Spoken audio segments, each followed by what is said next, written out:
Yeah. Jesus, you're my everything, yeah. My everything is you, Lord. Yeah. Oh, oh, oh. Oh, oh, oh. Everybody say,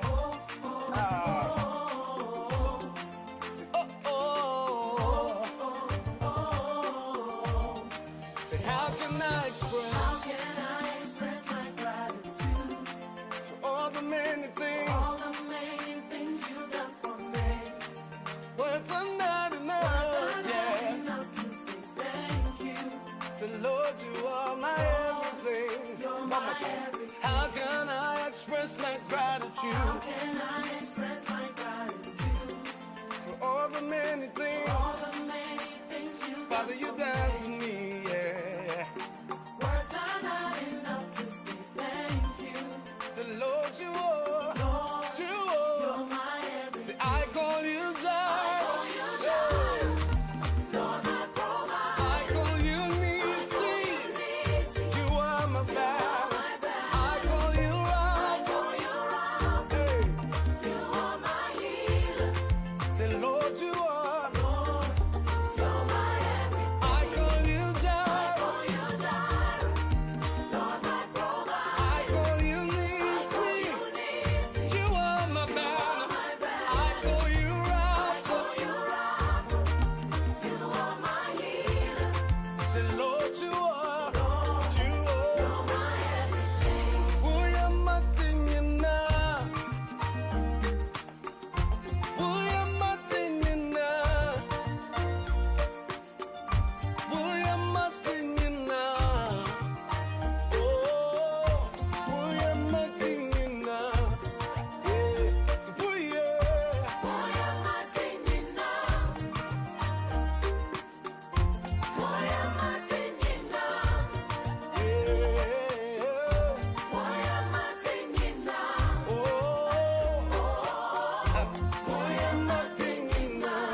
Hello. 20th of May 2023, Saturday afternoon, and we are live on the Community and the Law. My name is Kwaku Owusu Frimpong. Thank you very much for joining us. Now, I have a very interesting question to ask you. Now, if you have received a letter from the Home Office that your visa will be cancelled, what are you going to do? I have an answer from the lawyer, and my guest, as usual, is Lawyer Charles Asmah from BWF Solicitors. So, ladies and gentlemen, it's the Community and the Law live on BWF Solicitors Facebook, BWF Solicitors YouTube, BWtv, and BW Radio, both on Facebook and YouTube. Let's jump into it together. This is our world. Here we are in our community. There are the laws, there are the regulations. We have BWF Solicitors. BWF Solicitors, experts in all aspects of the law, family law, civil litigation, all immigration and nationality issues, representation in court, marriage and divorce. We pride ourselves to give you excellent legal services and follow through till we'll get you the right result and decisions. That is our mutual satisfaction. We have a team of excellent qualified solicitors and support team to help you every step of the way.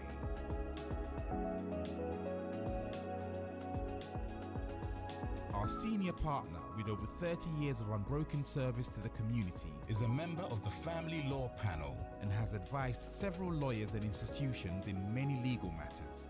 He is qualified to practice both in the UK and in Ghana.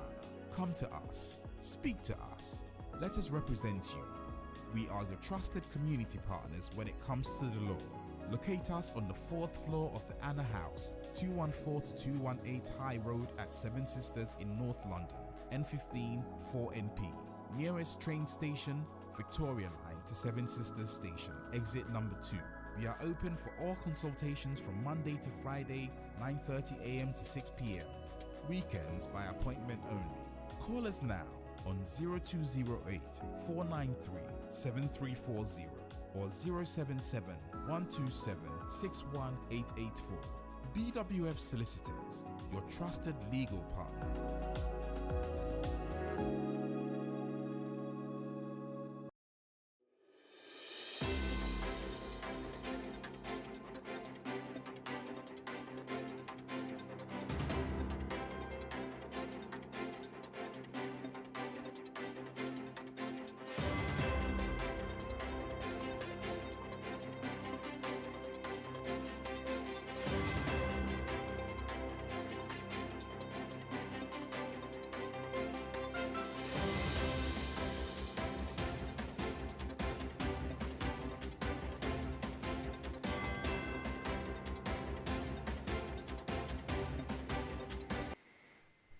Hello, once again, I welcome you to the platform where we have the legal discussion that goes to benefit everybody in the community, especially here in the UK.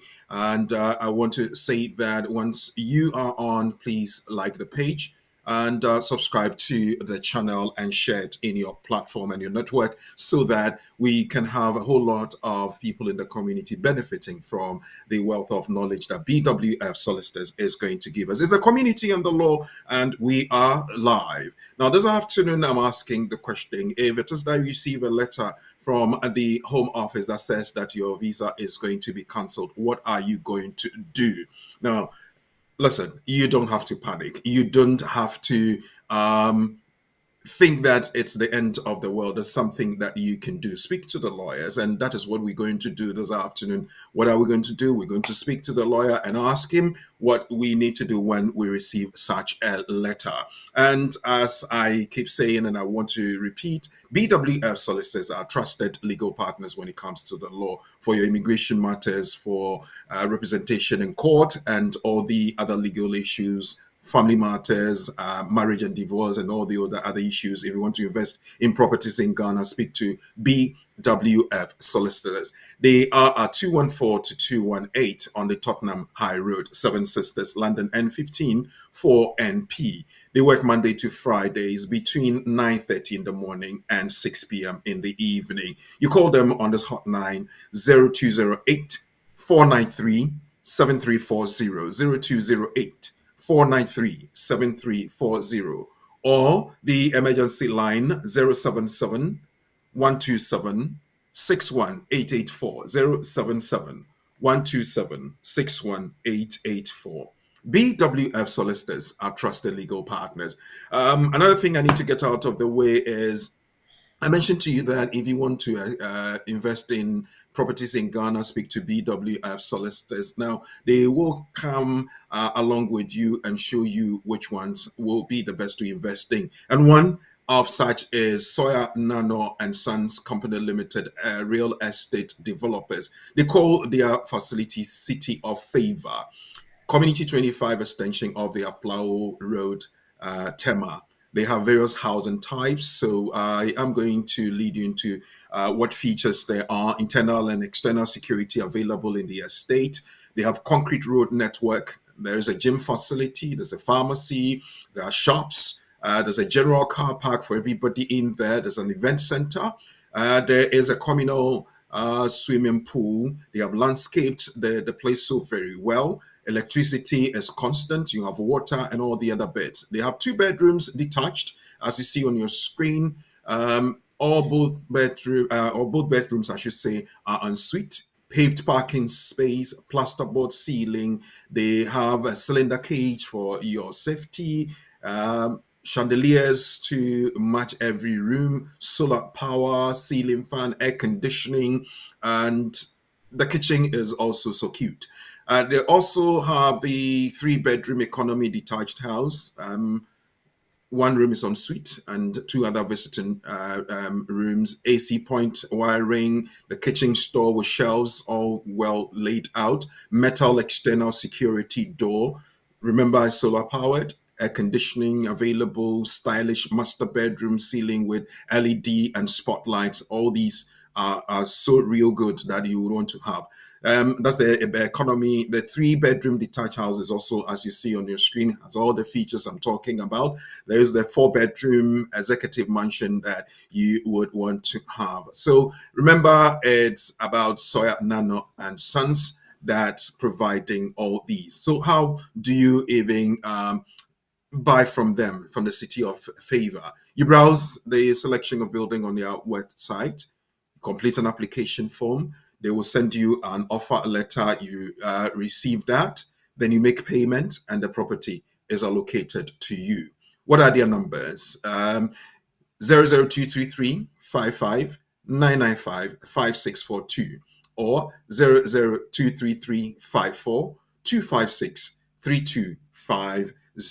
Now, with SNS City of Favor, accuracy is the key. And as you see, it's so real good. So I invite you to go in there and invest in a property or buy something you can live in when you go to Ghana. You'd want to make an application for any type of settlement here in the UK, and you are asked to write your English language, either the B1, B2, the CELT A1, B1, B2 for all other migration purposes, or the healthcare worker route, you would have to prepare and write the English, the IELTS, I mean. And you prepare with the masters and experts, and you pass with ease. KT Educational Consult is the one I recommend for you. Call them now on 07596 620154, 07596 620154, or 07512 644 041. Listen, if you want to pass very well, practice and prepare with the experts, and that's KT Educational Consult.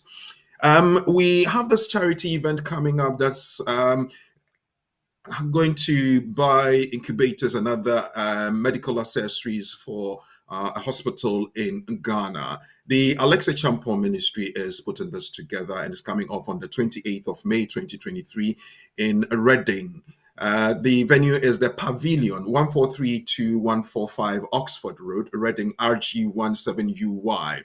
And on the bill, we have Minister OJ, Diana Antwi Hamilton, and Alexa Champon himself. So get your tickets now quickly before it runs out. www.alexachampon.com, or you call 07447 417 Emmanuel Praise 2023 is coming up Sunday, 28th of May, 2023. And with that out of the way, let's say thank yous once again and welcome people on board. Absound Akrobi, Honorable Reverend Dr. Lieutenant General Nana Osu Dumja Kantenkrechi Ampem Okoji Abo Ogundele is watching live from Telford. Oh my days. That's a very long name with a lot of titles. Thank you very much, Akrobi. Molash Nyantaba, you are online. Ademonunkum, you are there. Tilly Duma and all the other wonderful people who have come on board.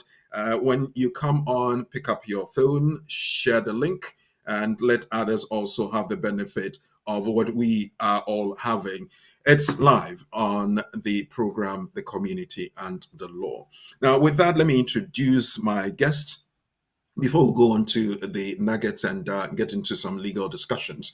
My guest is a lawyer from BWF Solicitors, lawyer Charles Asmah, my fancy lawyer, my friend, and of course, if you look at our bald head, we look very much the same. Lawyer Charles Asmah, good afternoon. Good afternoon, Bragoku. How are you, my boss? Very well. How are you too? I'm very well. We thank God for small mercies. Now the sun is out, so we're all excited.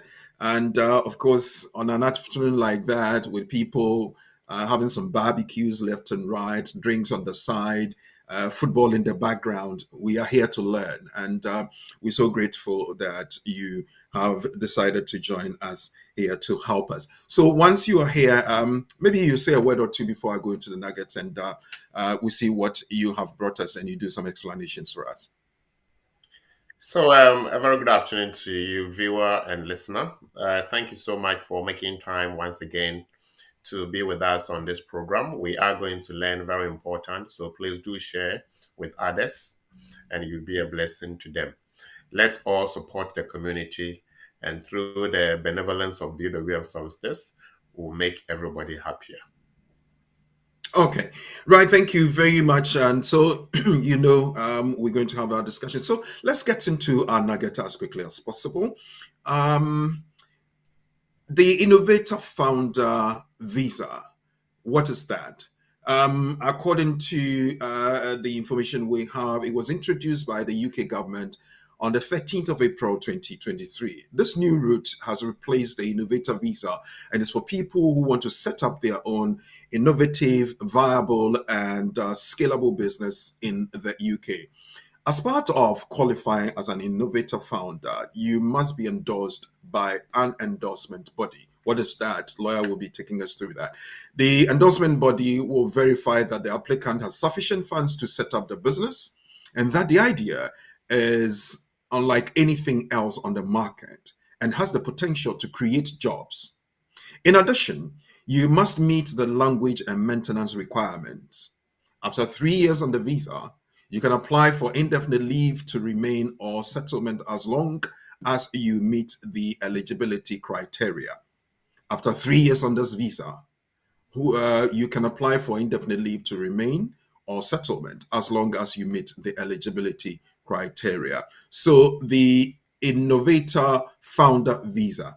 Lawyer Charles Asmah, what is that? Thank you very much, Brakuku. You see that the UK government is always seeking solutions to its own problems. And the key thing or consideration is supporting the economy and creating jobs.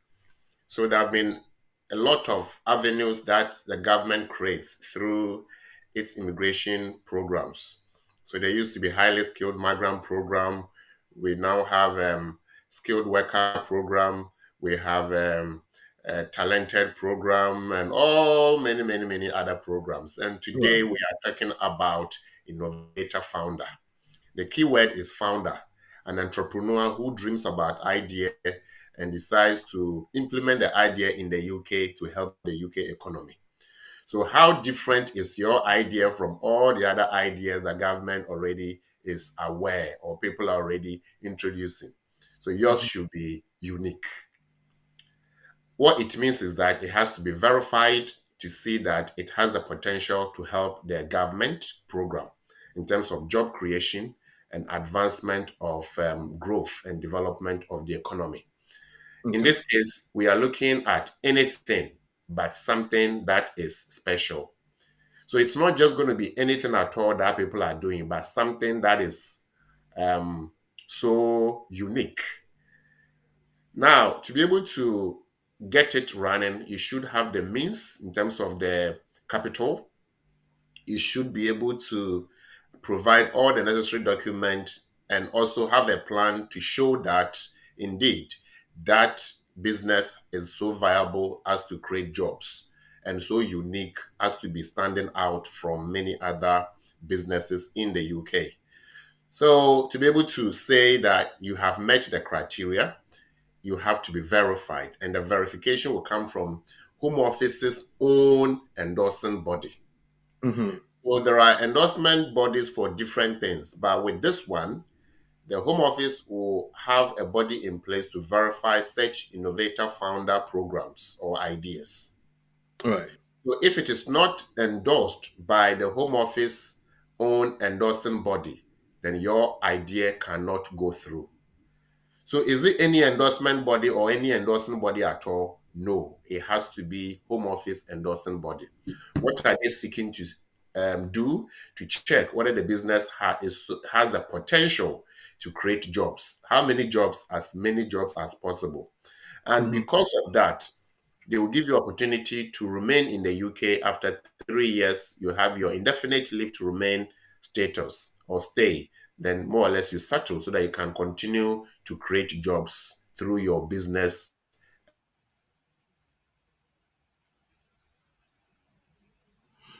Um, Well, as lawyers explaining, the qualification criteria is what he was talking on about. We have a bit of a lull in the streaming, so we'll get back to that. But the endorsing body, as lawyer was saying, will verify that the applicant has sufficient funds. And that was one question I was going to pose to lawyer. When he's back on, I will ask about that. Sufficient funds. If you talk about sufficient funds, lawyer, how much money are we looking at? Is it an investment that should, say, span for the 3 years? And what is it when we talk about sufficient funds? So, you see, every business has its own setup plan. Mm-hmm. And somebody can say, is 5,000 enough? Is 10,000 enough? Is 200,000 enough? What is enough will be set out through the business plan. And you see, the key thing the government is looking at, if you read the nugget, you can see that the government is much more interested in the job potential of the business. Okay. So that even if you have the money and there's no potential to create jobs, your idea will not go through. Okay. And therefore, the focus should be on, is this business going to create jobs for people in the UK? Right. And how many jobs? Mm-hmm. And you can see that such potential for job creation will give you an idea or understanding of the capital structure you require or the amount of money you require to set up the business. But the focus is, it says, unlike any other businesses on the market or ideas already being implemented, the key with this one is potential to create jobs. Okay. Now, listeners and viewers. Mm-hmm. Yeah, I was going to ask if this example might fall into this criteria. I am a chef of a different type. For instance, I specialize in barbecues. And in my situation, I specialize in, say, using kind of meat that is not used by any other person. And I put together my business plan. I give examples and I set out how it's going to help the community create jobs, as it were, and then also make sure that a need is satisfied in the community. Would that pass the criteria? So you can see that it will be difficult for anybody at all, not even a government official from the Home Office, will be able to sit on any platform to say that this idea will pass the test. Right. Because the criteria will come from an endorsing body, and the endorsing body will subject that idea to rigorous test. Right. So we can only preempt that, yes, the idea is feasible, but whether it will pass the test will depend on the criteria that the endorsing body will set. But what the endorsing body is saying is that your idea should be different. So if you have a unique recipe, for example, because you are a chef, and that recipe has the potential to prevent obesity and health-related problems, then that might be unique. Okay. Because in addition to that we are going to satisfy hunger, you're also going to help secure people's health to support government health program.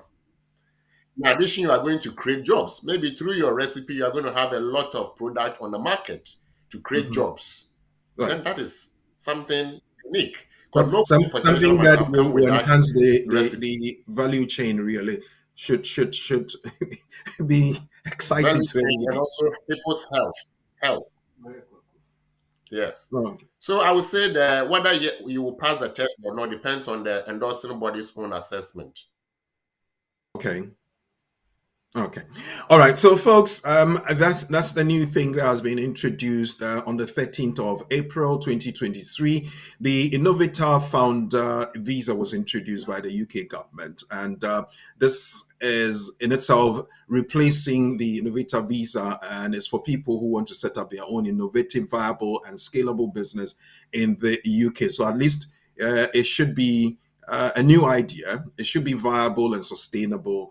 and it's a scalable business, which something that can really grow. As part of the qualifying criteria, the endorsement body would have to really scrutinize your idea and see how sustainable it will be. They will verify that you have sufficient funds to set up the business. The idea is unlike anything else on the market and has the potential to create jobs. And you must meet the language and maintenance requirements. And that brings us to where I often recommend KT Ed consults for you. So for your English language, for this innovator thing, you'd have to contact KT Educational Consult to get that out of the way for you. After 3 years on this visa, you can apply for indefinite leave to remain or settlement as long as you meet the eligibility criteria. That's good news for everybody. Well, ladies and gentlemen, with that, we're going to say thank you to BWF Solicitors once again. Then we'll come back to our main discussion. And it's a question that demands an answer. Home Office has sent you a letter that your visa will be cancelled. What do you do? The answer is next after this. This is our world. Here we are in our community. There are the laws. There are the regulations. We have BWF Solicitors. BWF Solicitors, experts in all aspects of the law, family law, civil litigation, all immigration and nationality issues, representation in court, marriage and divorce. We pride ourselves to give you excellent legal services and follow through till we get you the right result and decisions. That is our mutual satisfaction. We have a team of excellent qualified solicitors and support team to help you every step of the way.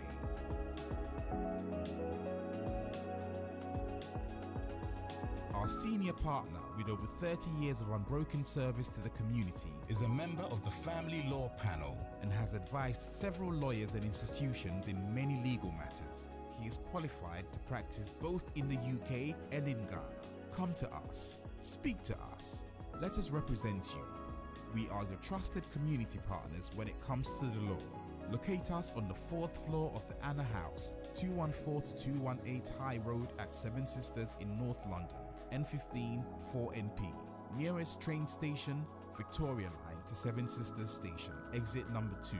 We are open for all consultations from Monday to Friday, 9:30 a.m. to 6 p.m. Weekends by appointment only. Call us now on 0208 493 7340 or 077 127 61884. BWF Solicitors, your trusted legal partner.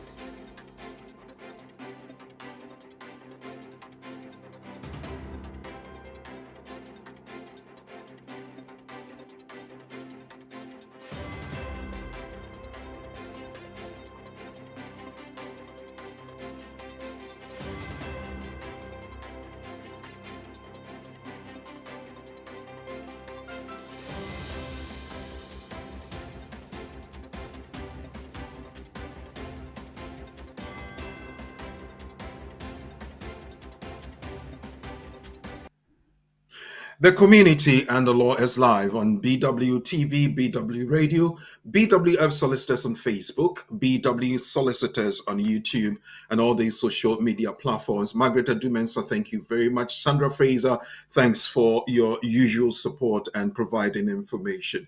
Home Office has sent you a letter that your visa will be cancelled. What do you do? Why would the Home Office cancel your visa? Now, I have an example of such a visa. So let me just bring it up and it might resonate with you. Let's get to the very first one that has the Home Office address. We'll get to that. And it will start with an explanation or with a notification, so to speak, as to what's going to happen to you. Now, let me pick that one up here and read it out for you. Now, it says that, okay, let's start with this. Yes, thank you very much for that. It says Home Office letterhead and is giving you the details, the address, and everything. But for purposes of GDPR, we have deducted the fine details. Your permission to enter as a student has been cancelled, so that it now ends on 5th of May 2023. What this means for you: you still have permission until the 5th of May 2023, and the current conditions of your stay will continue to apply until then. Please ensure that you comply with these conditions. You now have until May 5, 2023 to either leave the UK or make another application to stay here. You do not have a right of appeal or administrative review against the decision to cancel your permission to enter.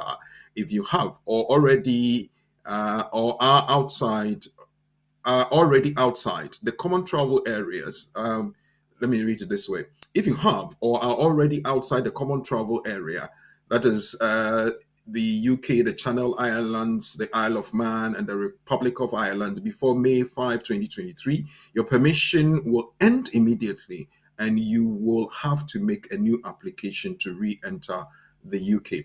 If you think an error has been made in this decision, you can make an error correction request by following the process set out in this guidance. Now, Lawyer Charles Asmah, what is this? Right. So we see that the Home Office will continue to assess people's applications and take steps whenever there are emerging changes. Let's say change in circumstance of your leave. Mm-hmm. Well, this conversation is peculiar to students, but Right. it can also affect those who are in the UK on the skilled worker program. Now, there are two things we have to look at. The first part is cancellation based on the fact that they have found falsehood with your original application. And also cancellation based on the fact that your sponsor has notified them that your visa is no longer useful. Okay. So cancellation based on falsehood does not come with opportunity to make corrections or opportunity to find to find a way out. But the one that the sponsor has notified the Home Office that the visa is no longer useful, quote and unquote, and I'll explain what I mean by no longer useful. The Home Office will have a duty to put you on notice and to give you a chance to change the status if possible or if you can. So you are not going to be put on the spot that your visa is cancelled, but you'll be told that this is what is going to happen because Okay. this has happened. So let's draw the line between those who arrive at the airport and they are interviewed and they have their visas cancelled or revoked. Those are the ones that will fall under provisions such as Appendix EU, paragraph A3, and also other provisions under paragraph part 9 of the immigration rules. We are looking at here where you are in the UK, your sponsor has informed the Home Office that they are no longer the sponsors or the sponsor, and therefore the visa cannot be used because the purpose of the visa is no longer or has changed. If it has changed, Home Office will give you chance to migrate your current visa to something else. So that's the starting point. Okay. You mentioned something like falsehood.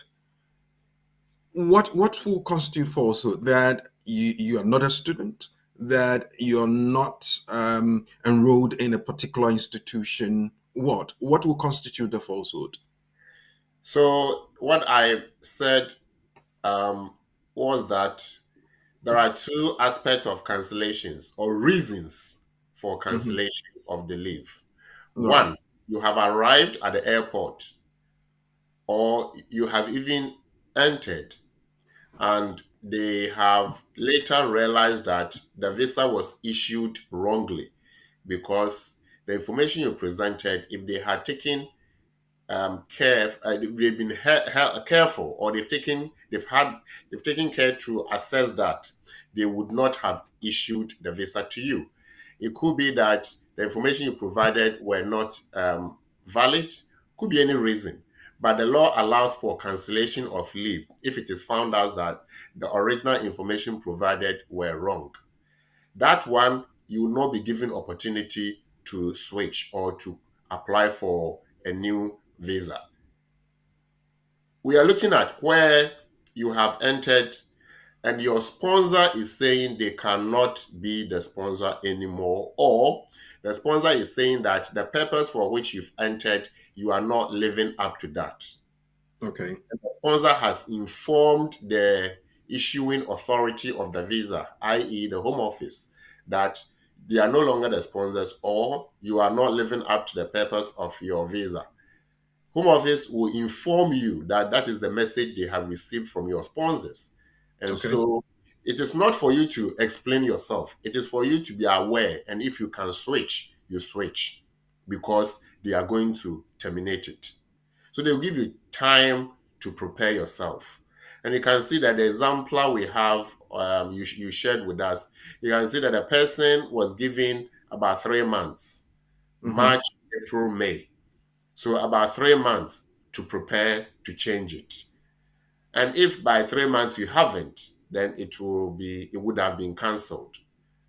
And that is where we want to draw attention of viewers and listeners too, so that when you receive something like this, you know that something has happened with your sponsor. Then you quickly take steps to remedy that if you want to remain legally in the UK. So you quickly take steps. What will be the most likely thing that anybody has to do? What steps do we have to take? What do we do? Thank you. So this person, for example, might have come to the UK, or the example we have came as a student. For whatever reason, could not pursue the course, and the the sponsor has notified the Home Office. It might be that the person has decided to work. If it's the case, this person can find a sponsor, employer sponsor, so that he or she will switch to that employer sponsor status. Okay. No, so let's look at a scenario like this. I have been enrolled on a 3-year program with a university. Then I decide to take a gap. And within that period, expected to pay my fees and continue with every condition that there is about it. I'm not able to do that. And the university thinks that this person may not be able to do that, and they inform the Home Office. Within that gap here, do I come under this criteria? Right. It's not about whether you are in a gap. Of course, if it's a gap year, then you should have already discussed that with the university. But mind you, for a foreign student, your first reason for coming to the UK is to study. And you Right. would have thought through this and prepared yourself and met the tuition fee and maintenance fee expectations. Yes, things do happen. So you've arrived, and whatever reason, things have happened or your circumstances have changed. So you Right. have to inform the university. The investor will then take steps to look at how best to mitigate your situation for you. Okay. If it's a case of giving you chance to reapply or chance to defer, whatever it is, at least you have your place. But where the employer or the university is not aware of your motive, the Right. change, the changing circumstance, they will only conclude that you do not intend to pursue the course. Okay. For example, somebody has arrived in the UK to study, and they have not even bothered to pick their card from the university, their BRP from the university. Right. The university will conclude that they are no longer interested.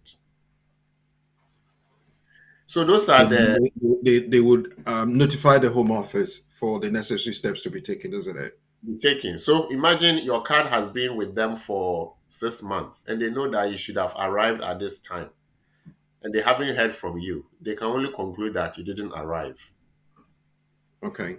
So some of the universities will take proactive steps to inform the Home Office that, and mind you, you also have a duty to ensure that the student is complying in terms of attendance Mm-hmm. and all that. So to meet that expectation, they will inform the Home Office that this person, one, did not arrive, or this person did not pursue the course because they are not attending. Okay. Now let me take it. Let me take it off the student route and the care worker route, for instance, or the specialist or occupation list that people come on. I've come in and I am not too pleased with the working conditions. So then I decide to look elsewhere. And my sponsor decides to mention to the Home Office that this person is no longer being supported by our organization. In that situation, when you receive a notice like that, do you do the same thing as a student would do? Yes, you also you'll be given time to switch or to change. As long as you do it within those time period, or if it's 3 months, usually 3 months, as long as you do that, it's fine. You can switch because your visa is still valid within that period. Mhm. After that, you go online to check the status and you realize that it's been cancelled. So it's important that you act within the time. Okay. If for whatever reason you say, oh, I forgot, or I didn't receive it, or whatever it is, or I saw it after it had expired, well, that is nobody's business. So if it's a case of, if you know you didn't go, or you didn't, something has changed, you quickly have to be checking your emails or checking your post to see if something Mhm. will come through, because you know what is going to happen. And Okay. if you know that, you can even go ahead to take steps to change your status or to switch before the letter even comes, because you know it's going to happen. Because the employer will tell them or the university will tell them. Okay. So the notice period that's giving you the average of a 3 month period. Within that period, you are still legal in the UK and you can look for employment that nobody can question. It depends on what you have and the conditions. If Hmm. you're a student, for example, you have your BRP card, Hmm. no employer will give you full-time job knowing that you can only work 20 hours a week. Okay. And mind you, you are not going to tell them that you didn't go to school. So they will accept you knowing that you are a student. Okay. If they know you are a student and your card has a condition of three of 20 hours a week, then Hmm.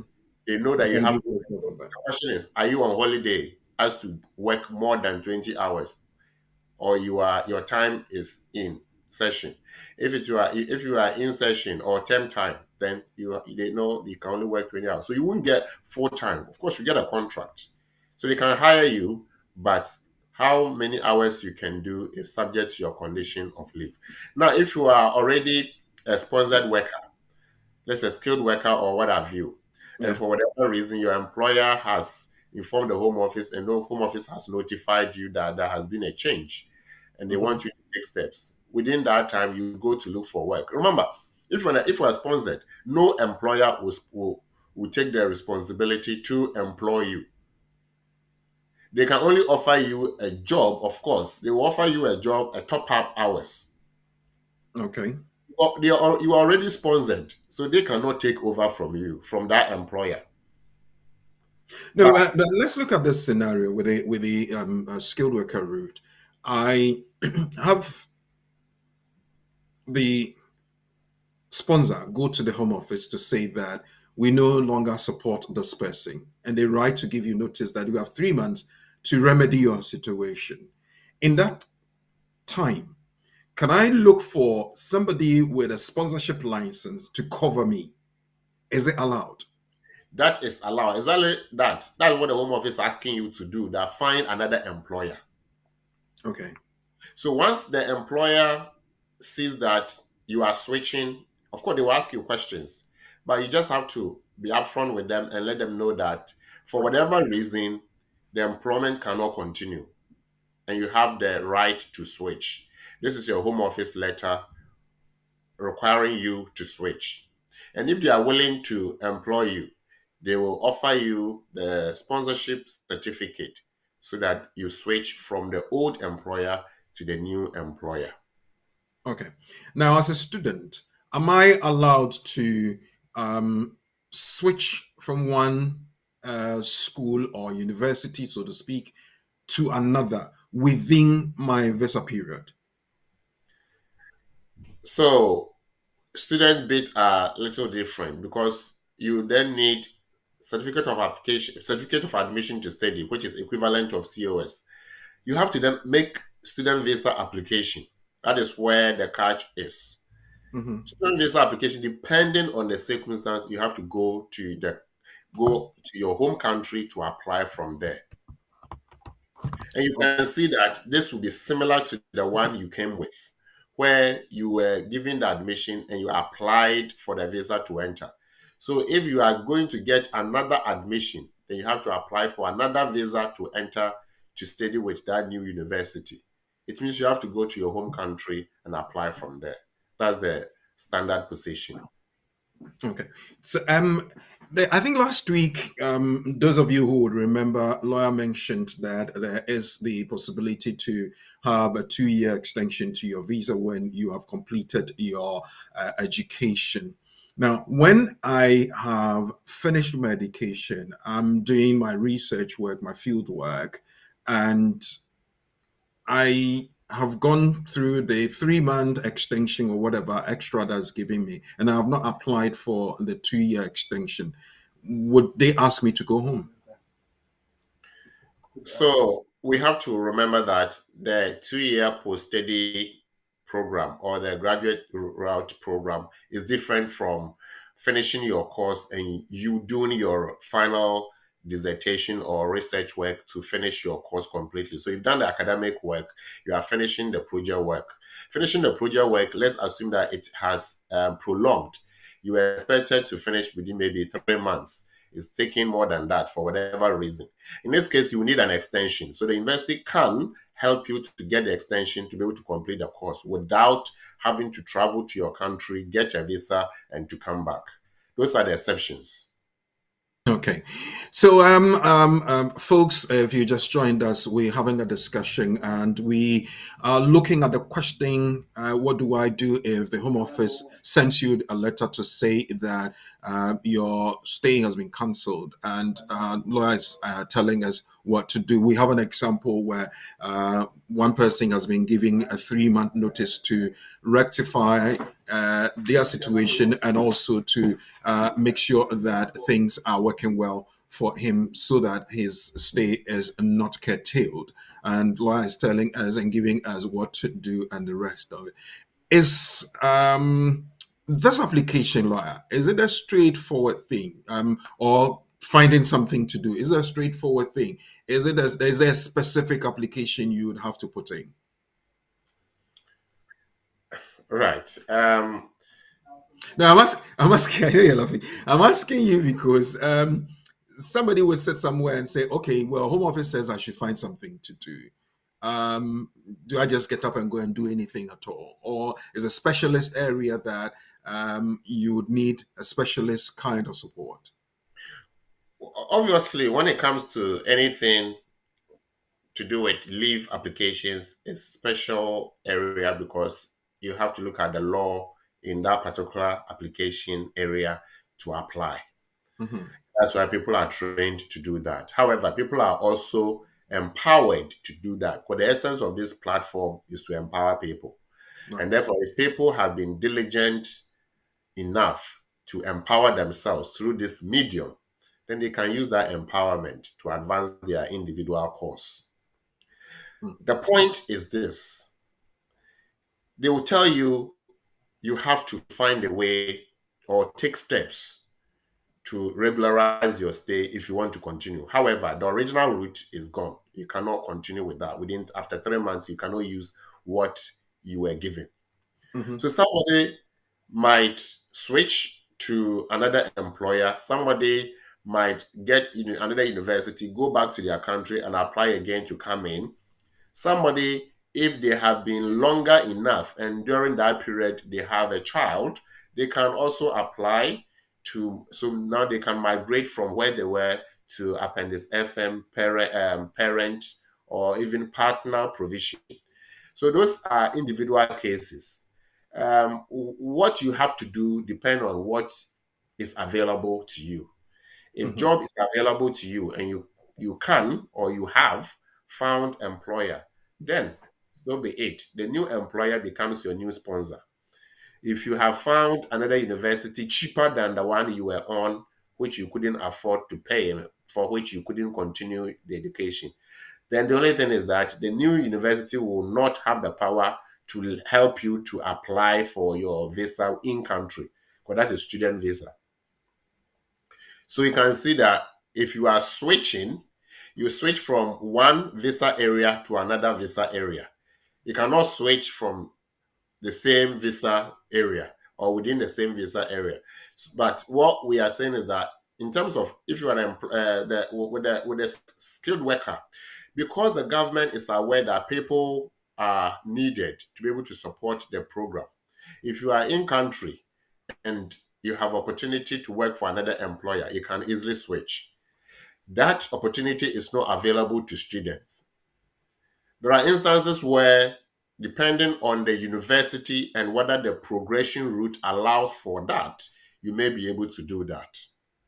But it's not all the programs that you have to stay in country and apply again for student visa. You have to go back and apply. Lawyer, if a student, for instance, before this period expires, finds a partner, or that's in a situation where he or she has a child, would that be enough for a consideration by the Home Office? So the person is switching from student status to family status. Yes, the law allows for that because you make application whilst the visa is still valid. But even when it comes to partner and parent provisions, even if your visa has expired, you can still apply anyway in the interest of the family um, um, family life with your child or family life with your partner. Partner can be a bit contentious, but with your child, it's often easier. So if the 3 months, for instance, if the 3 months expires by a day, would it be too late? Has it expired? By a day? Has it expired? Lawyer, by a day? Expired. So you'll be given a deadline, and the deadline will always end 11:59 p.m. of that day. On that day. But there may be some circumstance. For instance, processes may not have gone through. Would you be able to justify your situation by saying that the process has started, it had not completed? They give you time, and they expect that within 90 days you would have done whatever you want to do. So if you decide to leave the country within the 90 days, would it be difficult for you to come back in? No. Every visa is taken on its own merit or assessed on its own merit. So if you came in and for whatever reason you couldn't study or couldn't continue the purpose and you went back, as long as you did not commit any crime, you went back, you haven't breached any immigration rule, and you go back and you are reapplying, you can reapply and be assessed on the new application's circumstance and you come in. All right. Well, folks, if you just joined us, we are trotting on and having a very lively discussion with lawyer Charles Asmah from BWF Solicitors. BWF Solicitors are trusted legal partners in the community here in the UK. They represent us in so many ways, and they also provide us with enough information and resources to empower us to be able to stand on our 2 feet. What do you do when Home Office tells you that they are going to cancel your visa and they've given you a 90-day period to find something else to do? And that's what a lawyer is helping us to discuss. BWF, thank you very much. People call them on 0208 493 7340 or 077 127 61884. Let me also remind you that on the 28th of May 2023, we're having Emmanuel Praise, a very lovely gospel musical concert featuring Minister OJ, Diana Hamilton, and Dr. Alexa Champong, and raising funds to buy hospital equipment for a hospital back in Ghana. So get your tickets, £50 VIP, £40 for double, £25 single, and £15 for children. You can get your tickets from alexachampon.com or call 07447 417 321. It's happening live. 6 p.m. show starts at the Pavilion, 1432145 Oxford Road, Reading, RG1 7UY. So take note of that. If you want to pass your IELTS exams and pass it very well, practice with KT Educational Consult, and they will help you do that. And if you want a very good property in Ghana, it's the Valley of Hope. That is the Soya Nano and Co. So we're taking these messages, and when we come back, we'll get into the discussion. If you have any comment, if you have any question, put it in the chat, either on Facebook, YouTube, and we'll pick them up when we come back. It's the community and the law. Welcome to City of Favor Estates, developed by Sarenano and Sons Company Limited, located in Tema Community 25 extension off the Tema Aplau Road.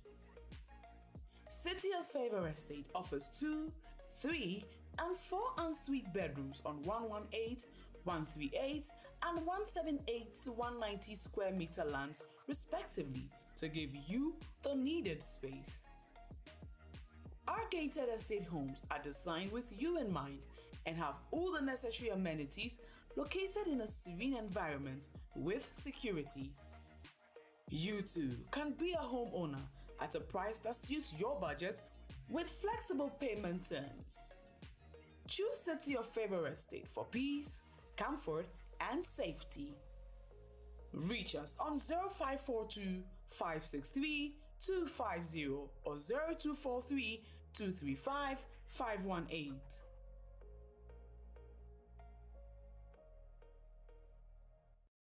Alex Champong Ministries presents Emmanuel Praise on Sunday, 28th of May 2023 at the Pavilion, 143 to 145 Oxford Road, Reading, RG1 7UY. Hosted by Alex Champong. Guest artist, Minister OJ and Diana Hamilton. Doors open at 5. Tickets are £25 single, £40 double, £50 VIP, which includes a VIP seat, parking space, meet and greet with the artist, pictures with the artist, VIP snacks and drinks, and the £15 concession rate for children from 4 to 16. Get yours on alexachampong.com or call +44 744 741 7321. Emmanuel Praise with Alex Champong, Minister OJ, and Diana Hamilton. Come praise the Lord with us.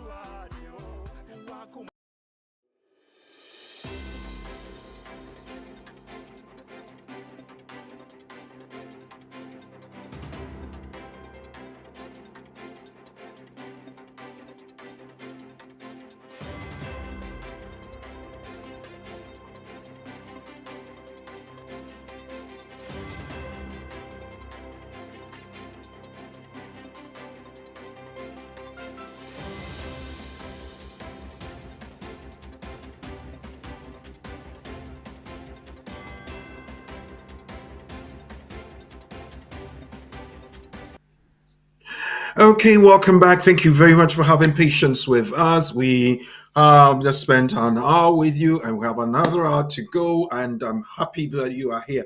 Now, listen, now pick up the link, subscribe to it, and share it in your network so that people will really, really enjoy what it is that we have. We getting ourselves into a pool of knowledge, and Lawyer Charles Asmah, so very graceful, and he's helping us. We say thank you to BWF Solicitors for your kind support and sponsorship. We're live on BWtv, BW Radio, live on BWF Solicitors, Facebook, YouTube, and all the other social media platforms. Covenant Grace, thank you very much. Becky Amwako, thank you. Margaret Adu Mensa, yes, you listed all the names that I need to mention. Thank you very much. Ramanana Sewa, Nanajimai, Upsound Akrobi. You give me your credentials. That's very interesting. Now, lawyer, there are some questions here on the platform that I would want to bring you. But ladies and gentlemen, let me also once again introduce our guests and resource person, Lawyer Charles Asmah of BWF Solicitors. Covenant Grace starts off with it doesn't necessarily concern what we are discussing, but it's allowed as tradition demands. So those of you who have questions and issues, you can text it to 07950422780 or put it on the platform in the chat and we'll pick the one up. Yes, the first one from Covenant Grace. Please, how can a single mother on a 10-year route to settlement based on a British child renew her child's passport when it expires? The mother has no contact or lost touch with her child's British father for many years. How can she renew the child's passport? Right. So this is passport application. Mm-hmm. I'm happy to note that the first passport was issued and it's about to expire. Okay. So they just have to apply online, following the process. And when certain things are asked for, they provide those things. If they are not confident or sure, they can seek the support of a lawyer. Okay. Well, same person comes in with a second question. Is it possible that the leave and family life, that's 2.5 years indefinite leave to remain or whatever, be cancelled without notice in current immigration rules?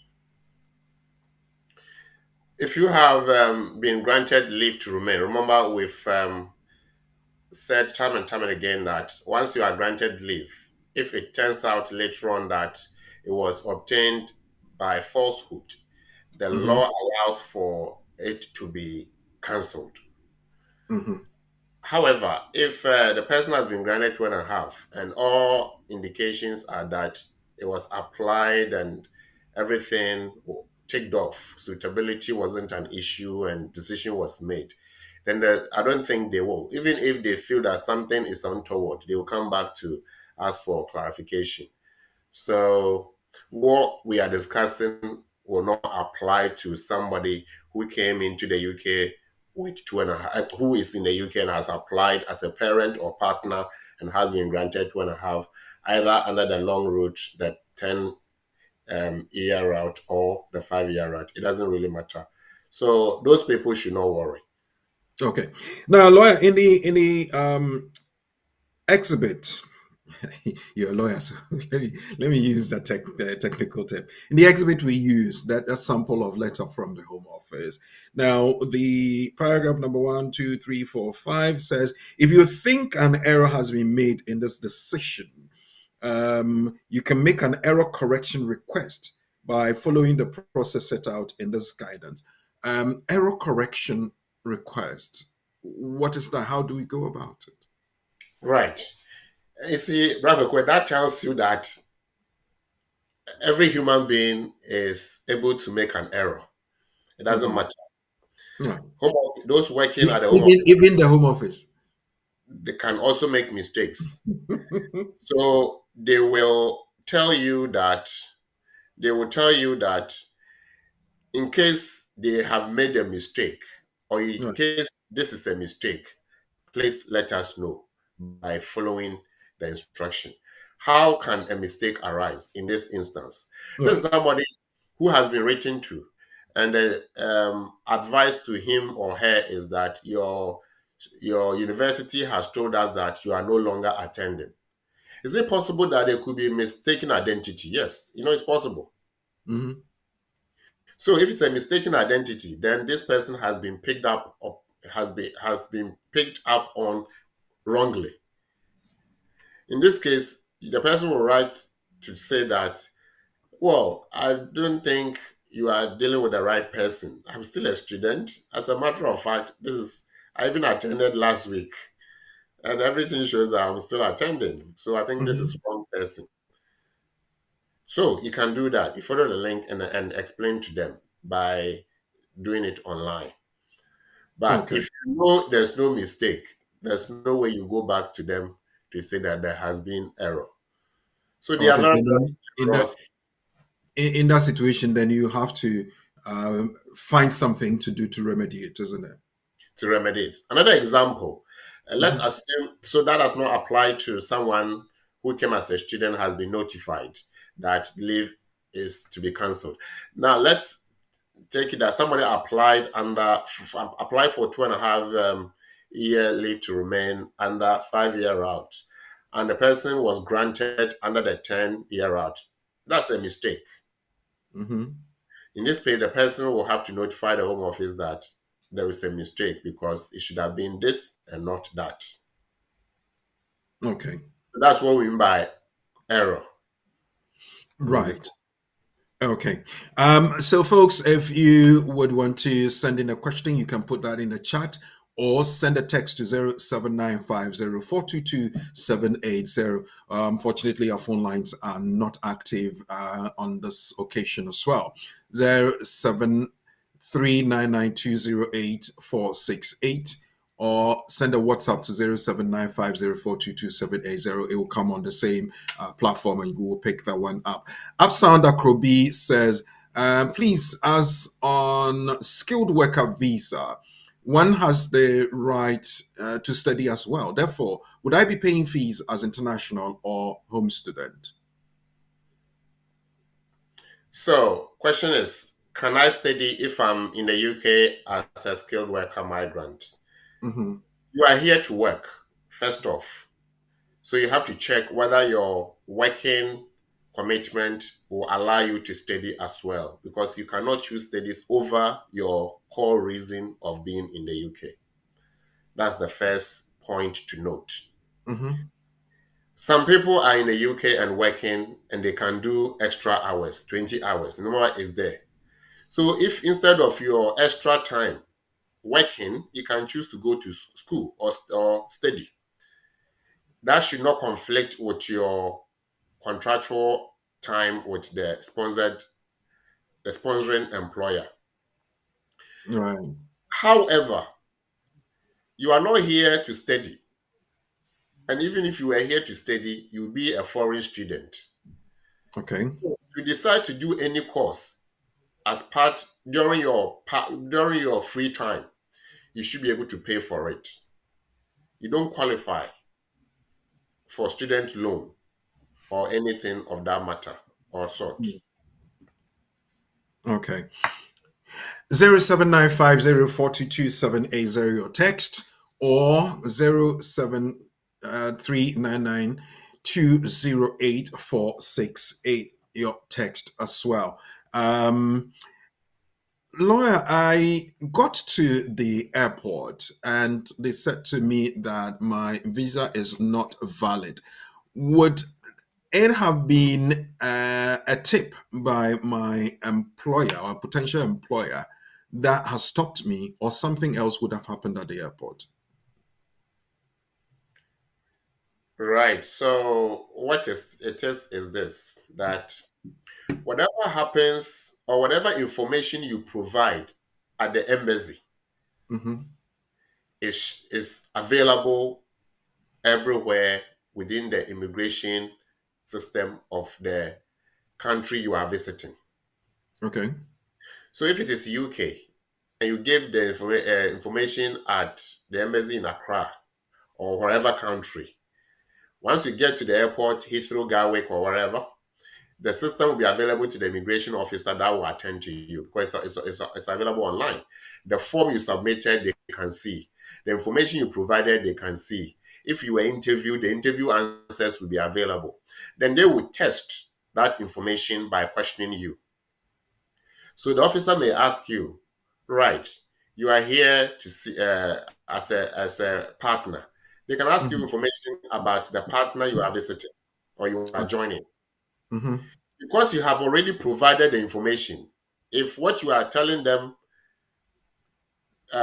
contradict what you have already given at the embassy before the visa was issued, then they will pick up that no, there's something wrong here. Okay. Sometimes they can even say, no problem. Let's call the partner to find out. Or they can even ask you, are they aware that you are coming?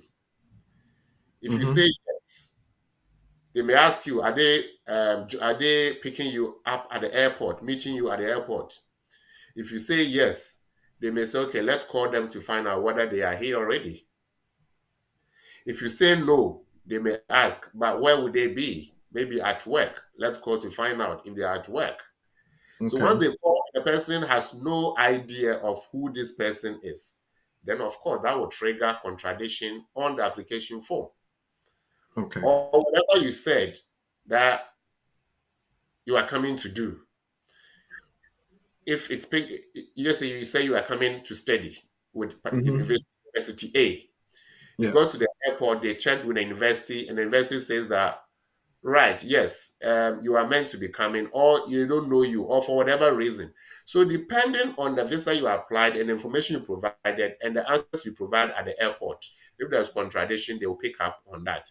It doesn't mean that somebody has given a tip off. It means that you have not been able to sell yourself enough at the Okay. point of I would say that there's point of marketing and point of purchase. So the point of purchase is where you arrive and they are asking you to see whether they can allow you to enter or not. Point of marketing is where you apply and you say whatever you say and you give whatever you give so that they give you the visa. You market yourself well, but the point of purchase is the immigration officer that will purchase whatever you have given. And if you're not able to confirm that what you gave at the marketing stage is the case, they will see that, hang on, there are pieces of information here. Then the visa may be cancelled. You'll be detained. You have to go through bail. Then they may serve you notice of deportation. You have to go to court and all that. So we just have to be careful that you are consistent throughout. Okay. All right. Now another question is this. I'm looking at the situation where you've been giving the 90-day period to find your level, and you have found your level. The application has gone to the Home Office, and the 90-day passes before they bring you the feedback or the decision. In that situation, would you still be considered as having missed the deadline? So the deadline was for you to apply to something else Okay. before the time runs out. Okay. The question is, have you done that before the time ran out? If Mhm. yes, it doesn't matter how long it will take for the decision to come from the Home Office. You did it before the time ran out. Now, the time you did it before the time ran out, they haven't given you a decision yet. In that time, say for instance, another 90 days after you've put in the application, and you still don't have any decision made on in your favor, um, would you be eligible to work? So let's take this simple example where you are switching to a new employer. Hmm. The new employer has given you the sponsorship certificate and you used it to apply before the time ran out. Yeah. You are supposed to be issued the visa so that you can work for the new employer. Hmm. So if the visa is not issued and you are working under the old employer because whatever visa you may have will be the old one. Even Okay. though it's now expired or it's been cancelled, so it's technically expired, but you applied to switch before. You cannot say that because I applied to switch before, my new employer has the right that the old employer had, and therefore I will continue. No. You cannot be working legitimately. So what I would say is that if you are going to then apply do priority application. So And that you that, can have the decision within a week of okay. doing your biometric, so that you have it in time to start working for the new employer. Right. Let's look at the scenario. It can so happen to anybody. I came in under a skilled migrant route. I've been given 3 years. Something has happened, and I've been giving the 90-day notification to find something else. I have my children in school because I came in with them, and obviously they are schooling. I have my children in school. What happens to them? Children are required to be in school regardless of their status, Mhm. as long as they are of school going age. So Right. if you look at the school going age program, um, by year 11 that you are finishing your GCSE, if you add 4 or 5, depending on whether you are early born or late born, if you add 4, you'll be 15 years by the time you are finishing your GCSE. If you are Mhm. late born and we add 5, you'll be 16.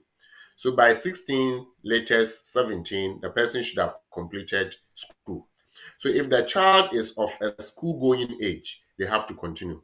But if the child is completed and they are doing their sixth form, Mhm. but they are not 18 years yet, they are doing their sixth form, then the question would be, do they have the right to be doing the course at the sixth form level? Mhm. Then the college will require to see their status, because it's not compulsory for them to be doing the college program. School program is compulsory. Yeah. So, in this situation, the children have the right to go to school. They are expected to be in school, but parents are expected to leave the country. What do we do? If the parents for whatever reason cannot regularize and they are leaving the country, they live with their children. Because they can't leave the children behind. They have the right to be in school, and they have started school here. They have the right to Reasonable be expectation, lawyer. they have the right to be in school because of where they found themselves. Hmm. And the system in place at that place requires every child, regardless of their background or, or situation, to be in school. So Okay. other countries where it doesn't matter who you are, you have to pay to be in school. Then in this case, these people, children wouldn't have been in school.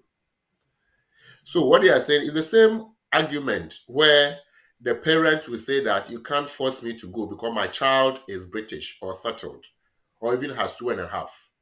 Okay. Then you rely on the child to make a case to remain, to be able to take care of the child. Why can't you go with the child? Because the child cannot be forced out because they have a reason not to go. The reason is not because they are in school. The reason is that they have leave to remain or they are British. Okay. But if the reason is any discretionary support the host country is giving, then you cannot rely on that to punish the host country or challenge the host country. So host country is saying that be in school because you are a child. And because your mother is here or your parents are here, you have to be in school. For whatever reason, your parents' leave is expired. Technically, your parents will be dealt with. But as long as the parents are being dealt with, you continue your education up to GCSE level. And that's why we are saying that even after GCSE level, we have to ask you, what do you have to be able to continue? So if you don't have anything at that point, even if your parents are still here, you cannot be in school because you don't have any leave.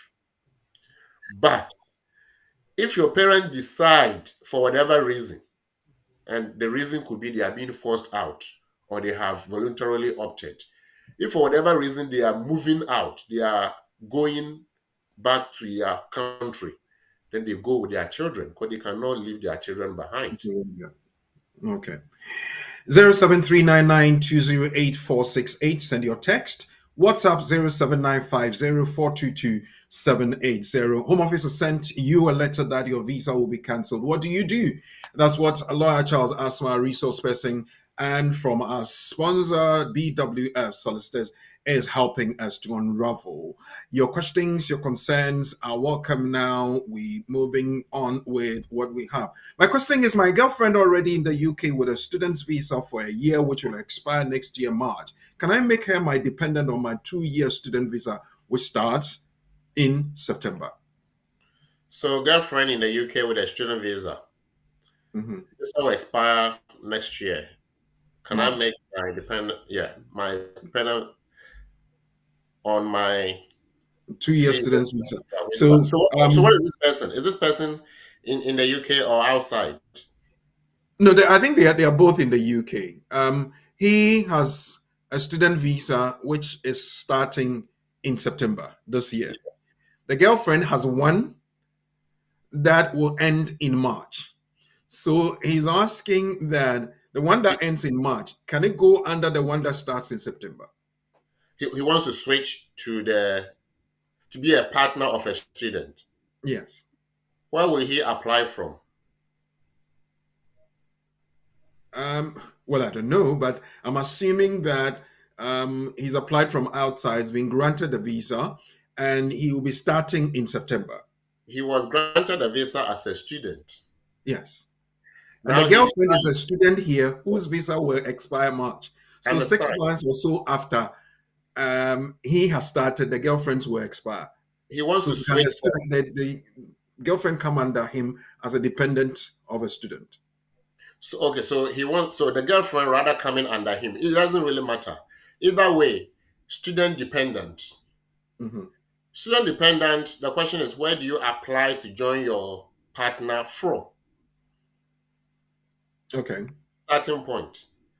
Your partner is studying in the UK.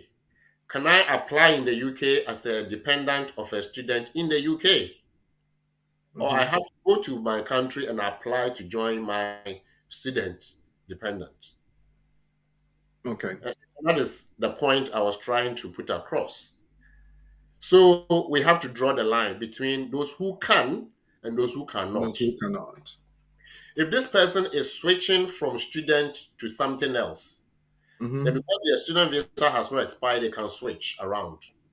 But this Okay. person wants to apply for leave as dependent of a student. Should they do it here or they have to go and do it from abroad? The default position is that you apply for entry clearance as a Okay. student dependent to join the student who is in the UK and has leave. Okay. Now, sorry. The other question that's just crossed my mind, lawyer, is this: a student who's completed his graduate course or postgraduate course, whatever, and is applied for that 2-year thing. Within that period, can his or her dependents, say spouse and children, join him there under that visa criteria, the visa category, so to speak? So we have to understand the purpose of that program. Mm-hmm. It is purely work experience for that person. Mm-hmm. It is not for the person to settle in the UK to the effect that the family members will join him or Mm-hmm. her. Okay. Therefore, you are here, grace period of 2 years, and you go back. And even you cannot use it as a springboard to settlement. It doesn't allow you to do that.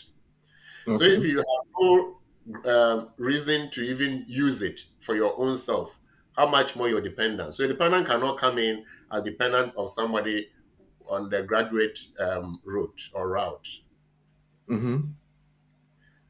So if they want to come in, then they have to come before the person's student visa expired. Okay. So then, if they were his or her dependents before the student visa expired, and he has extended it for the 2-year period, then they can still remain with him or her in the UK. So that is where we tend to test the law. Right. Because the law says that the graduate scheme program is for the individual to gain work experience. What if I'm already here with my family members because they joined me before my student visa ran out. And because Right. of what experience, I want to stay on. Would the law allow them to stay on, or the law will abandon them? And that is where you have to test the law. Because the provision is that you cannot use it to settle. So, but can I use it to cover my family members? It's silent. Would you dare test? But we always test the law because the law ought to be tested to see how the core intention is. Because sometimes the core intention is not obvious until it's been tested. For example, we tested Zambrano case, Zambrano consideration, where the Home Office said that if somebody was taking care of, was a primary carer to a British child, they cannot Mhm. migrate to the EU settlement scheme because Yeah. it's different. Akin Senya was bold to test the law in court. And now the court said that, well, if you're on Zambrano, then you go with every right and the EUSS. So they have to be considered on that basis. And then Home Office came in with guidance that, okay, we accept what the court is saying. However, if the person was already on a 2.5 year leave and they are able to live and take care of their children, then they cannot take the shortcut of getting indefinite leave to remain. But that is a guidance. The law is that Zambrano, Akinsenya, and the withdrawal agreement, UUSS. Guidance from the Home Office to say that no, if you have 2.5, remain on the 2.5 because you still have time and leave and no restriction, so to speak, to take care of your um, child for that period.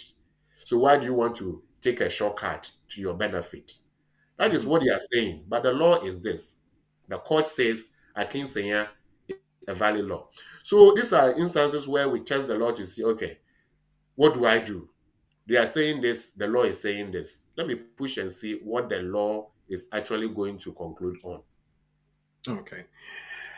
Text 0795042278, text 0739920846, and you can send your WhatsApp at 0795042278. Now, please, as a child who holds a Ghanaian passport with pre-settled status and her mother holding Ghanaian passport with pre-settled or settled status, all derived from maternal grandparents, a qualifying child under Appendix FM. So we are looking at the child or the grandchild. So the Yeah. grandchild is a qualifying child and appendix FM. They hold pre-settled derived Mhm. from the withdrawal agreement. Right.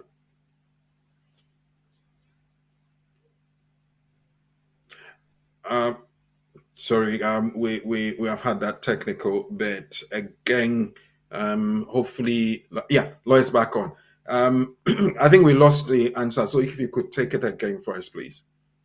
So the answer was that the child, we are looking at the child, not Mhm. even the mother. The child has pre-settled status 5 years, derived from the grandparent. Mhm. And because the child has pre-settled status, the child is a qualifying child because they have status derived from the withdrawal agreement. Okay. All right. Yes. We can pick up the next one, which says that. Um, Can we have the next question that was up again? Covenant Green, if a child is born to a refugee man and non-refugee woman overstay, how can the mother regularize her stay? A child is born to a refugee man and a non-refugee woman, even though she has overstayed. How can the mother regularize her stay?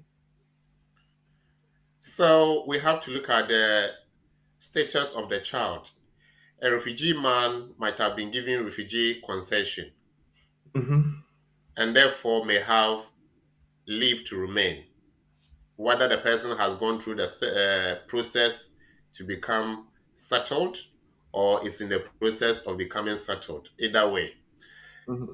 if the father helps the child to regularize, then we look at then the mother regularizing through the child.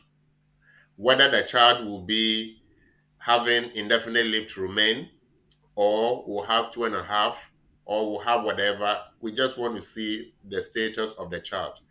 The question as it stands is general. We will need some fact regarding the child, regarding the father.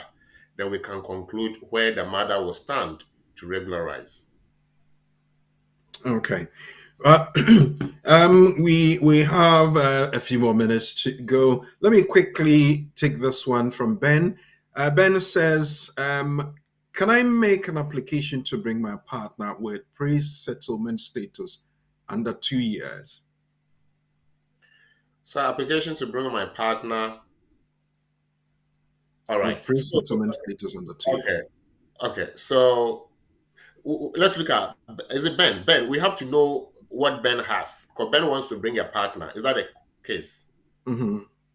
So we have to know what Ben has. Is Ben in the UK as a EU national and has either pre-settled or settled status?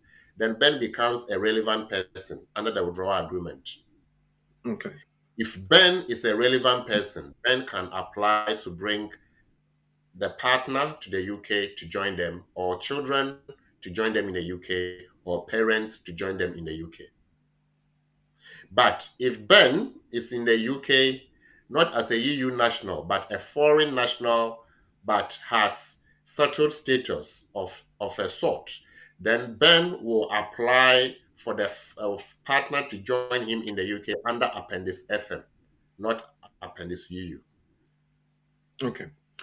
Lawyer, if somebody holds a Netherlands passport and decided to switch and live in the UK under the EU settlement scheme, if the person decides to change his or her mind and go back to live in the Netherlands, would the Netherlands passport have expired or become irrelevant once they applied for the EUSS?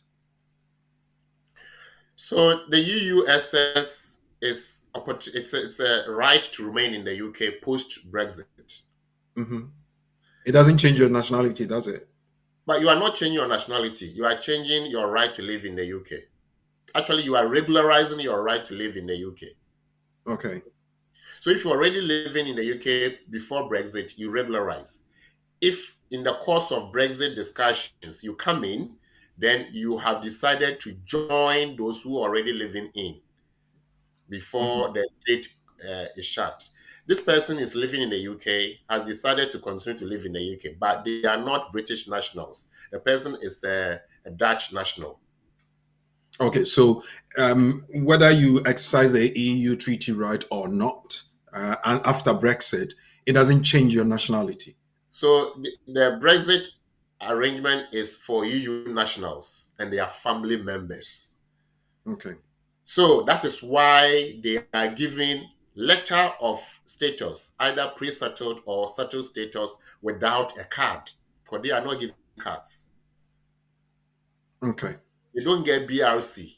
The BRC is given their family members, not themselves, because they Not are nationals of their respective of their EU. respective countries. Okay. So they are given the paper which allows them to remain in the UK as if nothing has happened.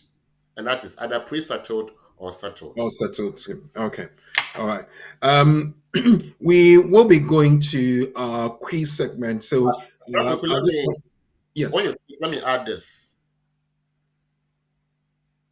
So let me add that question posed by our viewer or listener.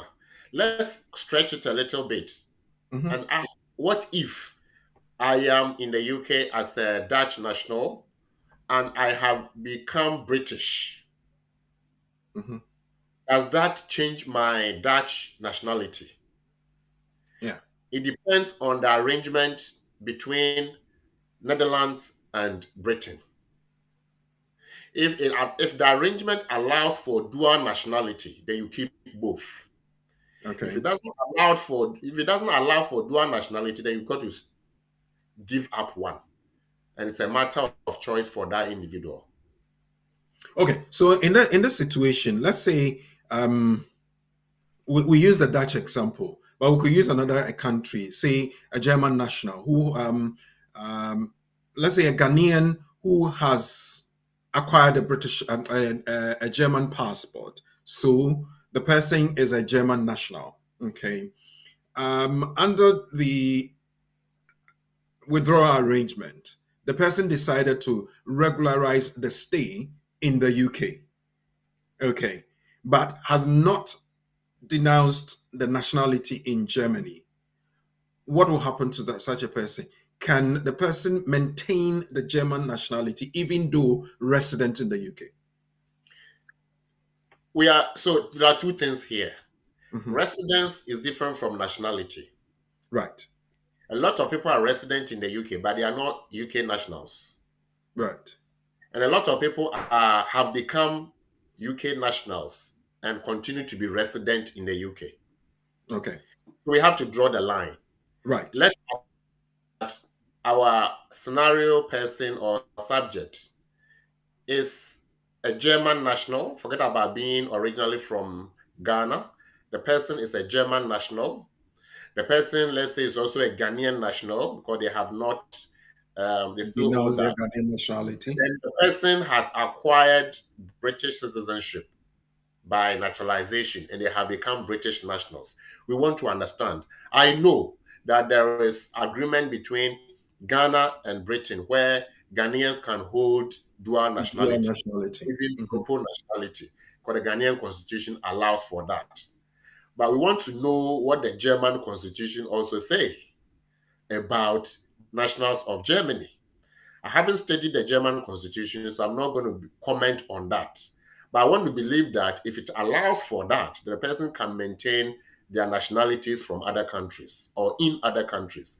But if it doesn't allow for that, then they cannot keep the German nationality, British nationality, and another nationality. But they can maintain their German nationality and become a resident and maintain their residence in the UK if it so happens. So that's what I'm saying. Residence is residence. Okay. So you are a foreigner living in a foreign country, UK, and Mhm. the law allows for that for everybody. Okay. But the laws in other countries may not allow for their nationals to become nationals of Of Britain. another country.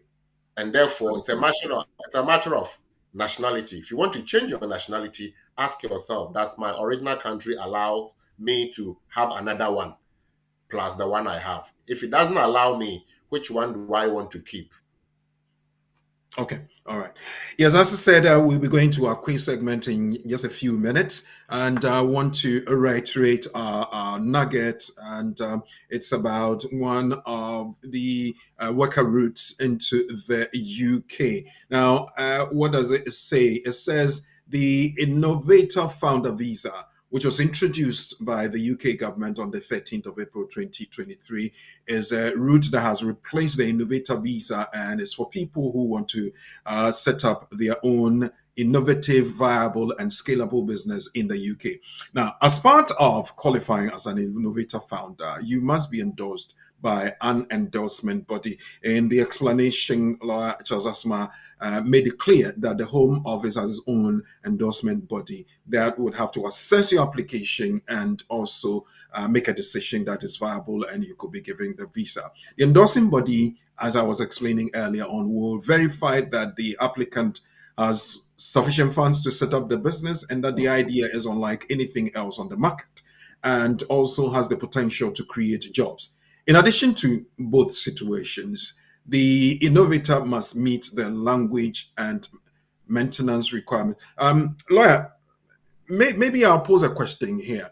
If it says in addition, one must meet the language and maintenance requirement, does it mean that the innovator who is employing somebody from outside of the UK, the employee would have to meet that requirement, or is the innovator that has to meet that requirement? It says the innovator. So Mhm. if you want to set up a business in the UK to be able to function in the UK, then you must meet the language, and the language is English language. And Mhm. Okay. again, we know that if you are seeking to continue to live in the UK after 3 years, then you still have to meet the indefinite leave to remain English language test. And of course, maintenance to the effect that you'll be able to maintain yourself whilst in the UK. Okay. So we continues to say that after 3 years on the visa, you can apply for indefinite leave to remain or settlement as long as you meet the eligibility criteria. Lawyers just explained that. So take note of that. I will take us to our quiz. And with this knowledge in the background, you may be able to answer the questions so very easily. So take note of that. Very soon we'll be coming to a quiz segment, and that happens to be one of the exciting parts of the program for me. It's still the community and the law, brought to you by BWF Solicitors and live on BWtv, BW Radio, and of course live on BWF Solicitors on Facebook, YouTube. Call BWF Solicitors on 0208 493 7340. There's a Ghana number 0023355 589 5959, 0023355 589 5959, or the emergency number 077 127 61884, 077 127 61884. We're going to take just a quick break, and when we come back, we're going to our segment for the quiz. And we want to say thank you to BWF Solicitors. I want to remind you that on the 28th of May 2023, we're having Emmanuel Praise at the Pavilion in Reading. And of course, if you want a development that will give you the best of facilities, is the Soya Nano estates, that is the city of favor. And if you're writing your English language and you want to prepare and pass so very well, consult KT Educational Consult, and they will help you prepare. 07512 644 041. We'll be right back. This is our world. Here we are in our community. There are the laws, there are the regulations. We have BWF Solicitors. BWF Solicitors, experts in all aspects of the law, family law, civil litigation, all immigration and nationality issues, representation in court, marriage and divorce. We pride ourselves to give you excellent legal services and follow through till we get you the right result and decisions. That is our mutual satisfaction. We have a team of excellent qualified solicitors and support team to help you every step of the way.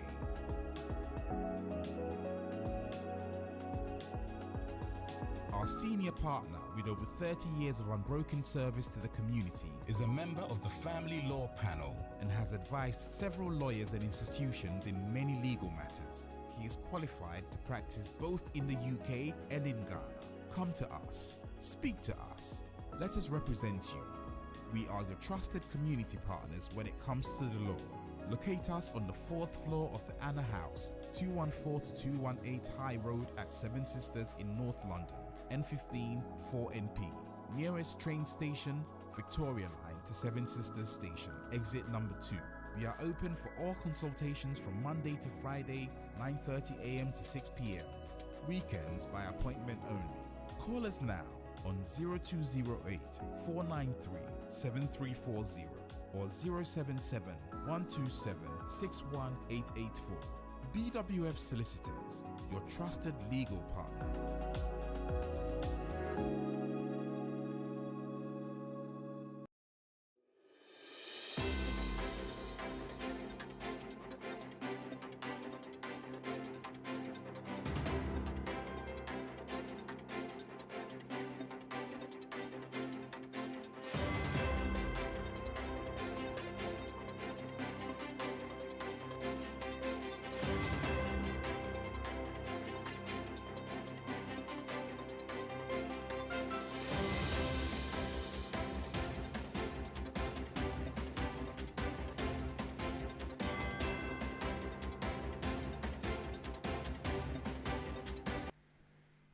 Well, welcome back and to the very last segment of the program, The Community and the Law, brought to you by BWF Solicitors. We're live on TV, we're live on radio, we're live on YouTube, we're live on Facebook, BWF Solicitors and BWtv.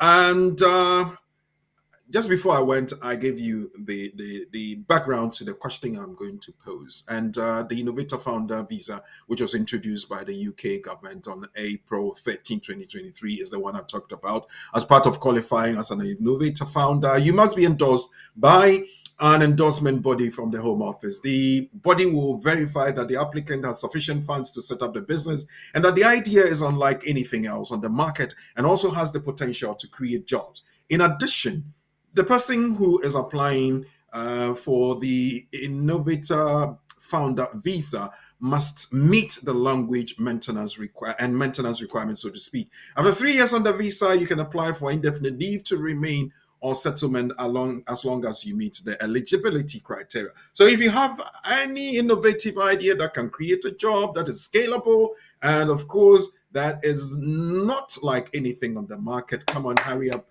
Maybe you would have to quickly contact BWF Solicitors and they will help you put application in. Now to my question. Alba is a Ghanaian national who has a unique business plan to supply the community in the UK with essential oils for the beauty industry. Alba wants to set up a business in the UK. She has £10,000 as seed money and a brilliant business plan. She has heard about the Innovator Founder Visa and wants to know what she must do to qualify. So our sister, who's a Ghanaian national, has a unique business plan, and the basic idea is to supply the community in the UK with essential oils for the beauty industry.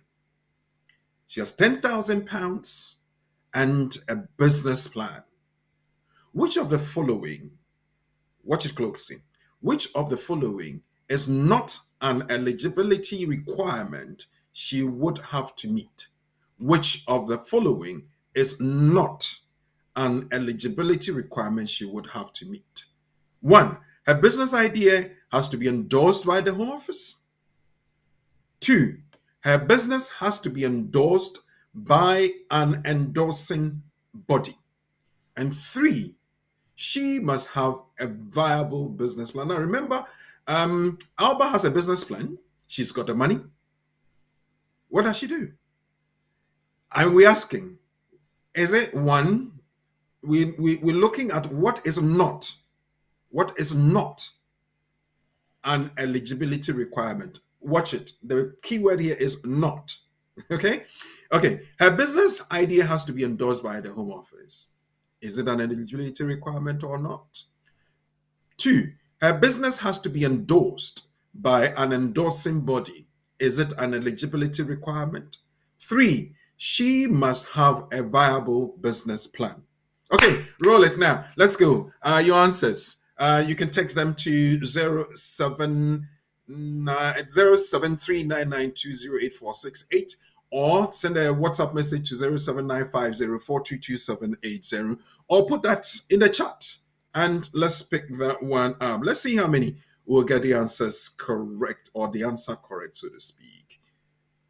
0739920848. That's for your text message, and for WhatsApp is 0795042270. Alba, Ghanaian woman who has a very unique business plan to supply the community in the UK with essential oils for the beauty industry.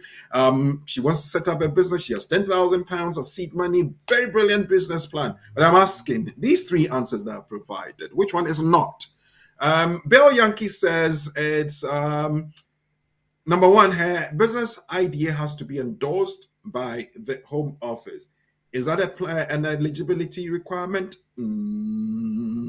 Okay, I don't know. Ademununkum says number 1, yes. Her business idea has to be endorsed by the Home Office. That's not an eligibility requirement. That's what Ade is telling us. Who else? Send your text to 0739920846. WhatsApp to 0795042270 or put that in the chat. And let's see what you have. Do you have a business plan? Yes. Do you have seed money? Yes. Is your idea unique on the market? Yes. Does the Home Office have to endorse that? Answer those questions and let's see. Who else is coming? I've got just another minute to get your answer. Bell Yankee says, sorry, not so 3. So, Bell Yankee, you've changed your mind from number 1 to number 3. Oh, come on. Be specific. Bell, where do we go? 3 or 1? Or you want to maintain 2? Anyway, is there any other? I'll go to the lawyer now. Lawyer, let's see if we can unpick and get the answer. Yes, we will unpick. But Brago, before that, there was there's one from sorry, lawyer. There's one from Party Dapa. Home Office endorsement is not an eligibility criteria. Okay, lawyer, let's get back to you. Thank you. Yes, so I just want to say that I think somebody was inquiring about the dual nationality. If someone we got information that Spain, Netherlands, and Germany do not allow for dual nationality. So the person was asking, what if they have nationality? So they have dual nationality. So the question is, so can Dutch Ghanaian person hold Ghana passport as well as Dutch passport? Ghana allows for dual nationality, but Germany or Netherlands does not allow for that. So even though Ghana allows you to hold 2, if the other country does not allow you to hold 2, can you hold 2? Then that's a question for the person to answer. Mm-hmm. So we can say that it's not possible to hold both because of the other side restrictions. So that's the answer we are offering to the person. Okay. Okay. Now, Thank you. Thank you. In terms of the nugget, we are saying which one is not. So the rule is that your business must be clearer. So there should be a business plan. The business plan should provide potential for job creation and should be viable to the point that it can be scaled, progressional plan. The plan or the idea should be endorsed by an endorsing body. It doesn't say that Home Office must endorse it. It says endorsing body. So if the endorsing body, even if the Home Office has input into that endorsement, it is not the Home Office endorsing it. It's an endorsing body that government will set up or has set up to assess such applications from those innovator founder applicants. And therefore, we say yes, number 3, yes, number 2, and no, number 1. So answer is number 1. Okay, so then, Mr. Producer, yes, we have Party Dapa saying Home Office endorsement is not the answer. That's correct. Andrew Inti Abuaji just came in with A, which is number 1, which is the correct answer. I think Ademunukum also brought in an answer to say it's number 1. Yes, that's fine.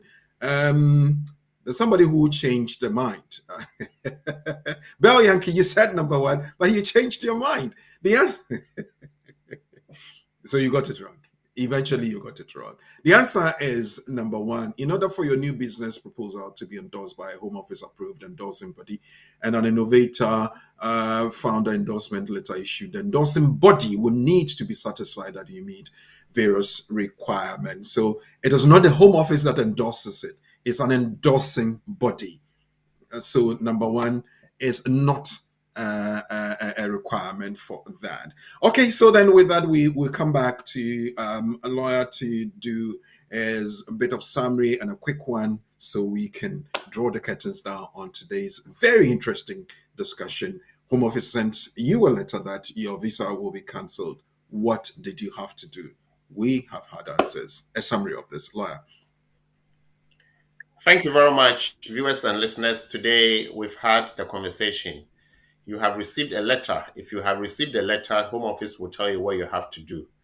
The advice is that please do not ignore the letter, because if you do, after the deadline, you become an illegal resident in the UK. But once the letter comes, what should you do? You have to switch from the current status to any other status. So if you're a student, you can switch from student status to skilled worker status by finding an employer. If you're a skilled worker and you've got that notice, you can switch to another employer. Whatever we are saying is to let you know that once you receive the letter, it is not the end of the world. The letter gives you 3 months or 90 days to organize yourself and to move on to something else. what you need to do is to quickly seek the service of a lawyer. There are instances where people will come to the lawyer after the deadline. There's nothing the lawyer can do at that point. So please see a lawyer before the deadline is up. And once the visa expires or the visa's period of change or switch is over, you can then follow the normal trend and regularize your stay, i.e. you have a child who is a qualifying child, or you have a partner who is British and you want to depend on them to stay, which is quite contentious because the Home Office will always take the view that go to your country and marry. However, it is what the law says, so we go with the law that you can't depend on your partner. Or you have to stay in the UK for 20 years before you can progress. And that is something we will not advise. So as soon as possible, take steps to regularize or to change your current status. Always check your spam, check your emails, because they will send such letters through the mails. Join us again next week, Thursday, Friday, and Saturday. Once again, thank you for making time with us. And with that, I draw the curtains down. But before I do that, let me say thank you to everybody that's been part of the discussion today. Your contributions, your questions have been very useful and has helped us have a so wonderful discussion.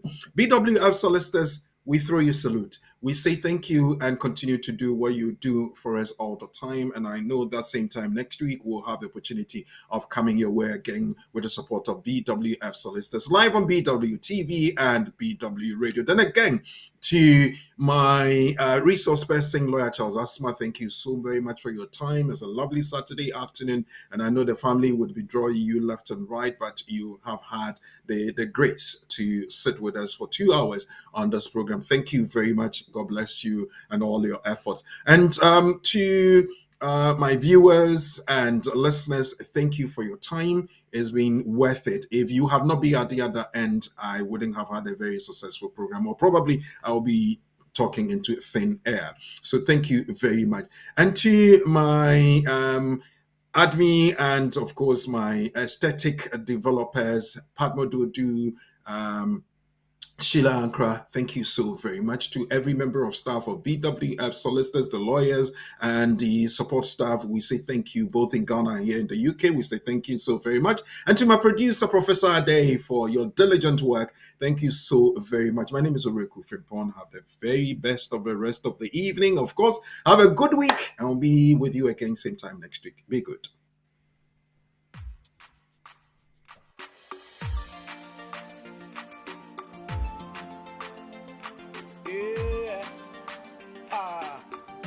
Jesus, you're my everything, yeah. My everything is you, Lord. Yeah. Oh, oh, oh, oh, oh, oh, oh. Everybody say, yeah.